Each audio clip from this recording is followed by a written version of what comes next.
नमस्कार, मैं हूं ब्रिज द्विवेदी। मेटल मीटर में आप सभी का स्वागत है। भारत पर 25% टैरिफ अब 7 अगस्त से लागू करेंगे, ये बयान आया है ट्रंप के व्हाइट हाउस की ओर से। व्हाइट हाउस ने कहा है कि 1 अगस्त की जो डेडलाइन थी, खत्म होने वाली थी, उससे ठीक पहले ही इसका ऐलान किया गया है। इसके साथ ही ट्रंप ने कई देशों पर जो बेसलाइन टैरिफ है 10% से लेकर 41% तक की टैरिफ लगाने की बात कही है। साथ ही अगर एक चीज़ पर नज़र डालें, कॉपर पर स्पेशली, तो ट्रंप ने कल ही इस पर बयान दे दिया था कि 50% टैरिफ लगाया जाएगा। हालांकि इसमें जो है रिफाइंड कॉपर और कॉपर ओर्स को टैरिफ से छूट दी गई है। इसका असर बेस मेटल्स पर दिखाई दे रहा है। ऐसे में ट्रेडर्स के लिए आज की बात करें तो कॉपर, जिंक, लेड, एल्युमिनियम में क्या स्ट्रैटेजी बनाकर चल सकते हैं, इस पर बात करने के लिए हमारे साथ जुड़ रही हैं एसएमसीज ग्लोबल सिक्योरिटीज की कमोडिटी की रिसर्च हेड वंदना भारती जी। मैम, बहुत बहुत स्वागत है आपका द बोनस में। जी, आपको, दर्शकों को और पूरी टीम को बहुत बहुत नमस्कार। मैम, ये हमारा बेस मेटल्स का शो है, तो ओवरऑल हम लोग आउटलुक समझेंगे। जिस तरह से ट्रंप टैरिफ को लेकर ऐलान कर रहे हैं लगातार, कई देशों पर बेसलाइन टैरिफ जो है 10% से लेकर 41% लगाने की बात कर रहे हैं। वहीं भारत पर बात करें तो 7 अगस्त से 25% टैरिफ लगाया जाएगा। इसका बेस मेटल्स जो मार्केट है पूरा ओवरऑल कितना असर पड़ता हुआ दिखाई देगा? ब्रिजी, सबसे पहले तो चाइना जो है इनका मेजर सप्लायर है। फिर आप देखिएगा तो पेरू है, यहाँ पे चाइल है, मेक्सिको है।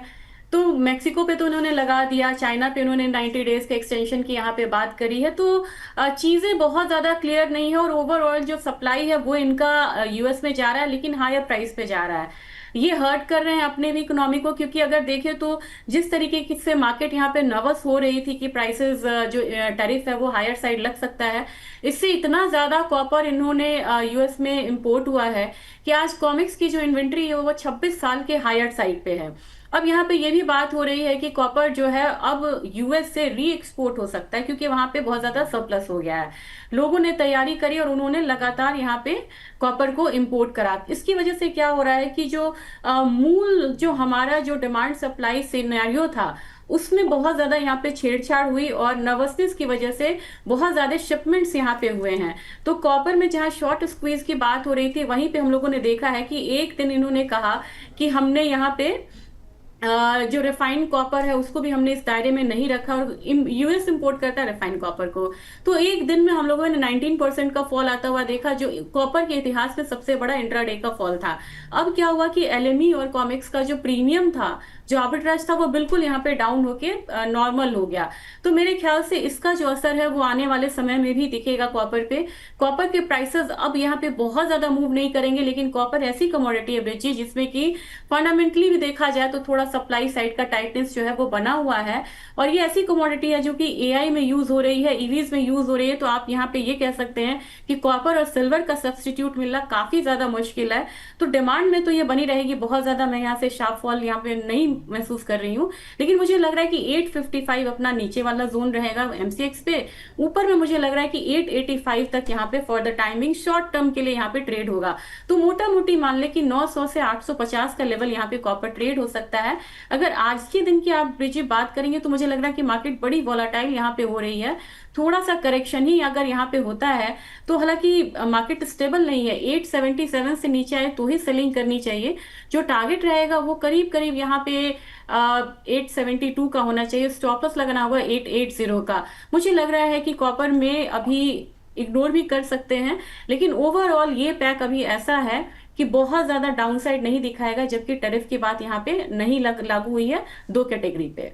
जी बिल्कुल, ओवरऑल अगर देखें तो यहाँ पर कॉपर जो है 878 के करीब ट्रेड करता हुआ। मैम, जो आपने ट्रेडिंग कॉल बताया वो इंट्राडे था ना, कॉपर के लेकर शॉर्ट करने की सलाह जो दी?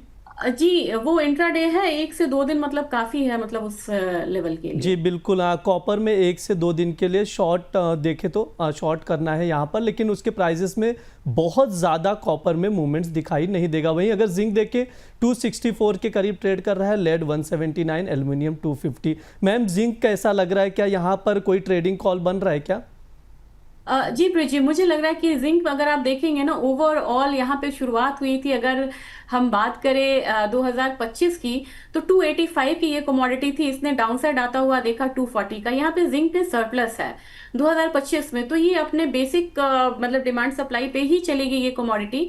अब इसने हायर साइड तो लगाया था, कॉपर का भी एक सपोर्ट आता हुआ दिखा था। थोड़ा सा डाउन साइड मुझे जाने की उम्मीद लग रही है। मुझे लग रहा है कि इसमें शॉर्ट करके चलना चाहिए 264.5 पे, और टारगेट होगा 263 का, स्टॉप लॉस लगाना होगा 265 का। जिनका शॉर्ट टर्म का ध्यान है, यानी कि 2-3-4 ट्रेडिंग सेशन का, उनको हो सकता है कि यहाँ पे 262-260 का भी लेवल आता हुआ दिखे। जी बिल्कुल, जिंक में शॉर्ट करने की सलाह दी जा रही है। 264.5 पर आप शॉर्ट करके चल सकते हैं। स्टॉप लॉस लगाना है 265 का, टारगेट 263 का लेकर चल सकते हैं। अगर 3-4 दिन और वेट करते हैं तो 262-260 के आसपास भी ये टारगेट दिखाई दे सकता है। उसके अकॉर्डिंग आप लोग ट्रेड लेकर चल सकते हैं। 265 का स्टॉप लॉस ज़रूर लगाएं जिंक में। लेड को अगर देखें तो यहाँ पर भी नरमी दिख रही, 179 के करीब ट्रेड कर रहा है। मैम क्या राय रहेगी, शॉर्ट टर्म में लेड कैसा लग रहा है? लेड ब्रिजी देखेंगे ना कि इसने कह सकते हैं कि 2024 का मैं देख रही थी 196 के करीब की जो कमोडिटी थी, वो यहाँ पे डाउनफॉल इसने आता हुआ देखा 170 के करीब का। और उसी रेंज में, उसी दायरे में, इतने बड़े दायरे में कोई भी बेस मेटल यहाँ पे काम नहीं करा है। मुझे लग रहा है कि इस कमोडिटी में एक रिकवरी यहाँ पे आ सकती है। 179.5 पे बाइंग की सलाह रहेगी। 181 का टारगेट होगा, स्टॉप लॉस लगाना होगा 178.75 का। और ये कमोडिटी के बारे में बताना चाहूंगी ब्रिजी, जब से लिथियम बैटरी का जब से यहाँ पे प्रचलन बढ़ा और डिमांड बढ़ी, तब से लेड में बहुत ज्यादा मूवमेंट यहाँ पे देखने को नहीं मिला। तो लिथियम के बाद अब सोडियम आयन की बात हो रही है, और मेन इसका जो खपत है वो बैटरी वाले सेक्टर में होता है। तो मुझे लग रहा है कि इस कमोडिटी में जो भी अपसाइड आएगा वो थोड़ा सा भी लिमिटेड आएगा। तो यहाँ पे ट्रेडर्स जो हैं या निवेशक जो हैं वो ध्यान से इसमें ट्रेडिंग करें, और 183-185 का पोजिशनली में यहाँ पे बहुत बड़ा टारगेट लेके ना चले। जी बिल्कुल, थोड़ा सा संभल के ही ट्रेड लेके चलें लेड में, मैम की राय है। 179.5 पर बाय करके चल सकते हैं। स्टॉप लॉस लगाना 178.75 का, टारगेट जो है 181 का लेकर चल सकते हैं। करीब करीब 2 रुपये का अपसाइड आपको दिखाई दे सकता है। हालांकि संभल कर ट्रेड करने की लेड में सलाह दी जा रही है। एल्युमिनियम को अगर देखें तो यहाँ पर हरे निशान में कारोबार करता हुआ दिख रहा है, 250 के करीब ट्रेड कर रहा है। मैम शॉर्ट टर्म में कैसा लग रहा है एल्युमिनियम? शॉर्ट टर्म में अगर एल्यूमिनियम की बात की जाए तो मैं कह सकती हूँ कि क्रूड से इसका बड़ा अच्छा मतलब कि एक को रिलेशन है, क्योंकि जितना भी एल्यूमिनियम बनता है ना ब्रिज, उसमें 40% क्रूड का कॉस्ट आता है। और क्रूड अभी थोड़ा सा करेक्शन ले रहा है, तो मेरे ख्याल से नीचे की तरफ 249 तक मैं देख रही हूँ एल्यूमिनियम को आते हुए। मुझे लग रहा है कि 249 तक यहाँ पे एक करेक्शन है, तो करेक्शन साइड में रह सकते हैं।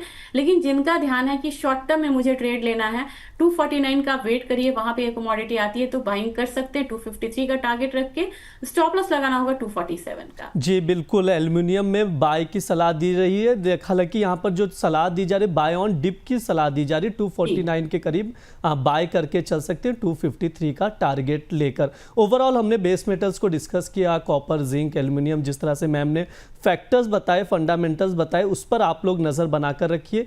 और जो प्राइस जोन बताया, रेंज बताया, उस पर भी नज़र बनाइए। स्टॉप लॉस ज़रूर लगाइए। मैम कोई डिस्क्लेमर रहेगा आपकी ओर से? जी ब्रिज, ये जरूरी है। ये मेरी अपनी कोई पोजीशन नहीं होती कमोडिटी में, लेकिन मेरी सलाह पे कंपनी में क्लाइंट्स पोजीशन ले सकते हैं। जी बिल्कुल, और हमारी ओर से सजेशन ये है दर्शकों को कि स्टॉप लॉस लगाकर ही ट्रेड करें, ज़्यादा नुकसान ना हो। बहुत बहुत शुक्रिया मैम आज की चर्चा में जुड़ने के लिए।